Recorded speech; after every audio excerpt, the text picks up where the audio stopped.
वैदिक सभ्यता का प्रारंभ। 1500 ईसा पूर्व के आसपास भारत में एक नई सभ्यता का उदय हुआ, वैदिक सभ्यता। ये सिंधु घाटी सभ्यता के बाद विकसित हुई। वैदिक सभ्यता का पहला चरण ऋग्वैदिक काल कहलाता है। इस समय समाज मुख्यतः पशुपालन पर आधारित था और गाय को सबसे बड़ी संपत्ति माना जाता था। इसी काल में 4 वेदों ऋग्वेद, सामवेद, यजुर्वेद और अथर्ववेद वर्ण की रचना हुई। ये ग्रंथ धार्मिक और सामाजिक जीवन का आधार बने। वैदिक समाज वर्ण व्यवस्था पर आधारित था, ब्राह्मण, क्षत्रिय, वैश्य और शूद्र। प्रारंभ में यह व्यवस्था कर्म पर आधारित। राजनीतिक व्यवस्था कबीलाई थी।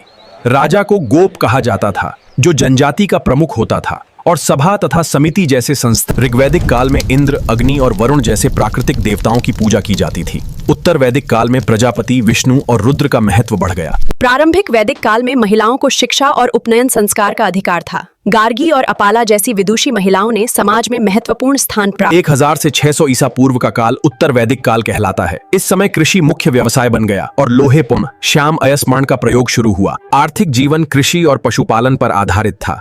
वस्तु विनिमय प्रणाली प्रचलित थी और गांव आत्मनिर्भर इकाइयों के रूप में विकसित हुए। वैदिक सभ्यता ने भारतीय संस्कृति, धर्म और समाज की मजबूत नींव रखी। आज भी हमारे अनेक संस्कार और परंपराएं इसी काल से जुड़ी हुई हैं।